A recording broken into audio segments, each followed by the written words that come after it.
I honestly think that's why I'm still here. বর্তমানে ব্যাপক আতঙ্কে রয়েছেন বলিউড অভিনেত্রীরা।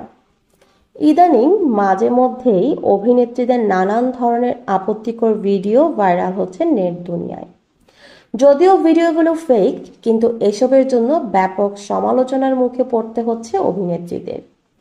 দিন কয়েক আগেই অভিনেত্রী রাশমিকার একটি ডিপফেক ভিডিও ভাইরাল হওয়ায় রীতিমতো শোরগোল পড়ে যায়।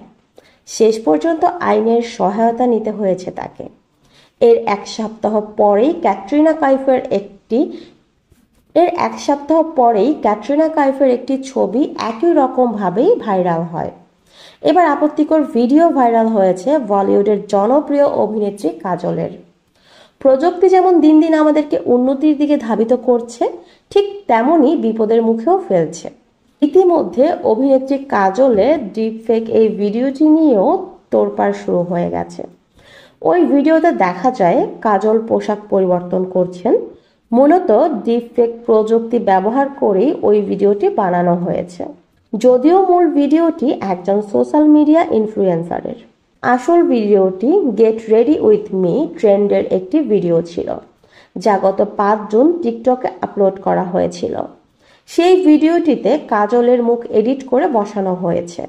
তবে ভিডিওটি নেট মাধ্যমে ভাইরাল হওয়া মাত্রই ব্যাপক ক্ষোভ প্রকাশ করেছেন কাজলের ভক্তরা। রাশমিকার মতো আইনি ব্যবস্থা নিতে অনুরোধ জানান অভিনেত্রীকে। যদিও এই ভিডিও প্রসঙ্গে এখনো মুখ খোলেননি কাজল, তবে রাশমিকার ডিপফেক ভিডিও নিয়ে মামলার পর তদন্তে মাঠে নেমেছে পুলিশ। সর্বশেষ তথ্য অনুযায়ী একজনকে গ্রেফতারও করেছে পুলিশ। পাশাপাশি সব সোশ্যাল মিডিয়া প্ল্যাটফর্মকে অভিযোগ দায়েরের 36 ঘন্টার মধ্যে এ ধরনের কন্টেন্ট সরানোর কথা বলা হয়েছে। আর এই নিউজটা আমরা পেয়েছি টাইমস অফ ইন্ডিয়া থেকে।